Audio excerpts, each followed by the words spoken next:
केरल में शिकस्त के साथ ही वामपंथ का आखिरी किला भी ढह गया। 1957 में केरल में ही पहली बार कम्युनिस्टों की सरकार बनी थी और वहीं से यह खत्म भी हो गया। एक दौर वो भी था जब लाल किला पर लाल निशान मांग रहा हिंदुस्तान का नारा गूंजता था। कभी भारतीय संसद में लाल परचमधारियों की अच्छी संख्या हुआ करती थी। 2004 में 14वें लोकसभा चुनाव में लेफ्ट फ्रंट ने 59 से अधिक सीटें जीती थी, जिसमें सीपीआईएम के 43-44 सांसद शामिल थे। केरल में 5 अप्रैल 1957 को पहली बार सीपीआई की यानी देश में वामपंथी सरकार बनी थी। भारत में वामपंथ का अंतिम लाल सूरज केरल में हार के साथ ही अस्त हो गया।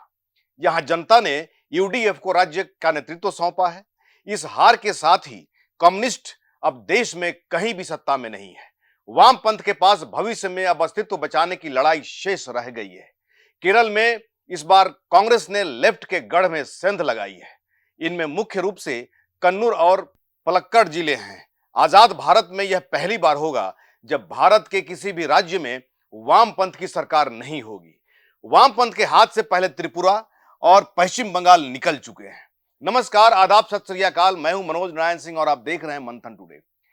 भारत की राजनीति में वामपंथी दलों का प्रभाव पिछले कुछ दशकों से तेजी से घट रहा है और 2026 तक यह स्थिति एक ऐतिहासिक मोड़ पर पहुंच गई है। 50 वर्षों में पहली बार ऐसी स्थिति बनी है जब कम्युनिस्ट पार्टियां राष्ट्रीय स्तर पर लगभग अप्रासंगिक होती जा रही हैं और राज्य स्तर पर भी उनका किला ढह गया है। भारत की राजनीति में एक बड़ा बदलाव धीरे धीरे देखने को मिल रहा है। वामपंथी दल लगातार कमजोर होते जा रहे हैं।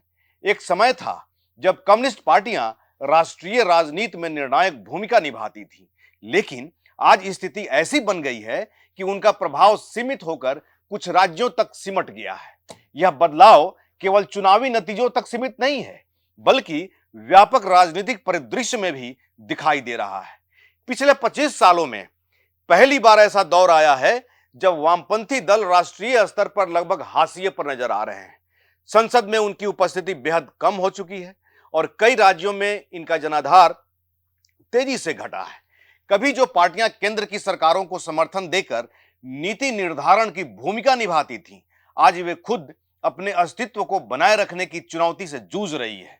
अगर इतिहास पर नजर डालें तो पश्चिम बंगाल और त्रिपुरा वामपंथी राजनीति के सबसे मजबूत गढ़ रहे हैं। पश्चिम बंगाल में वाम मोर्चा ने 1977 से 2011 तक लगातार 34 वर्षों तक सत्ता संभाली, जो भारतीय राजनीति में एक रिकॉर्ड माना जाता है। इसी तरह त्रिपुरा में भी वाम दलों की मजबूत पकड़ रही, लेकिन 2011 में बंगाल में सत्ता से बाहर होने के बाद से वामपंथ लगातार अपनी राजनीतिक जमीन खोता चला गया और त्रिपुरा में भी सत्ता हाथ से निकल गई। आज की स्थिति में वामपंथी दलों की सबसे मजबूत मौजूदगी केवल केरल तक सीमित दिखाई देती है, जहां लेफ्ट डेमोक्रेटिक फ्रंट की सरकार है और पिनराई विजयन इसके प्रमुख चेहरा है। हालांकि केरल में लेफ्ट अभी भी 23 मई 2026 तक सत्ता में है। 2021 से चल रही पिनराई विजयन के नेतृत्व वाली एलडीएफ सरकार का कार्यकाल 23 मई 2026 को समाप्त हो रहा है। मतलब 23 मई के बाद केरल में भी वाम दल की सत्ता अस्त हो जाएगी और यूडीएफ की सरकार बनेगी। राष्ट्रीय स्तर पर भी पकड़ पहले जैसी नहीं रही। बंगाल में वाम दल लगभग राजनीतिक हाशिए पर पहुंच चुके हैं और त्रिपुरा में भी उनकी वापसी अभी दूर की बात नजर आती है। संसद में भी वाम दलों का ग्राफ लगातार नीचे गिरा है। एक समय ऐसा था जब 2004 में यूपीए सरकार के दौरान कम्युनिस्ट पार्टियां केंद्र की राजनीति में किंग मेकर की भूमिका निभा रही थी, लेकिन आज उनकी सीटें इतनी कम हो गई हैं कि वे राष्ट्रीय नीति पर प्रभाव डालने की स्थिति में नहीं है। यह गिरावट केवल चुनावी हार का परिणाम नहीं है, बल्कि बदलते राजनीतिक और सामाजिक समीकरणों का भी असर है।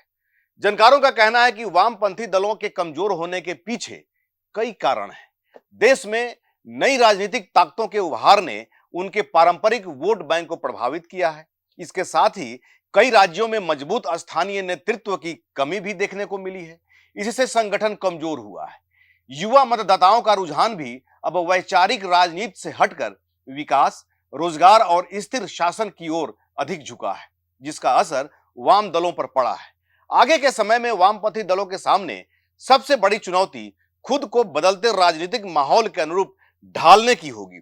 यदि वे इस नए मुद्दे को अपनाते हैं, युवा नेतृत्व को आगे लाते हैं और संगठन को मजबूत करते हैं, तो उनकी वापसी की संभावना बनी रह सकती है। लेकिन मौजूदा स्थिति यह संकेत देती है कि भारतीय राजनीति में उनका प्रभाव अब सीमित दायरे में सिमट गया है।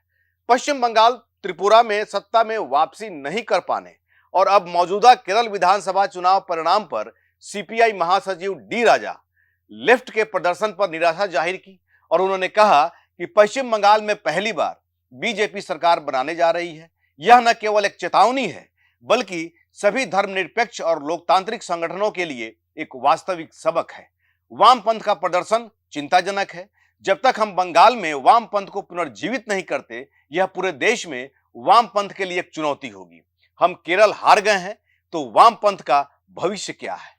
ऐसे ही खबर देखने के लिए देखते रहिए मंथन टुडे। हमारे चैनल को लाइक करिए, सब्सक्राइब करिए और अधिक से अधिक लोगों तक शेयर करिए। बहुत बहुत शुक्रिया।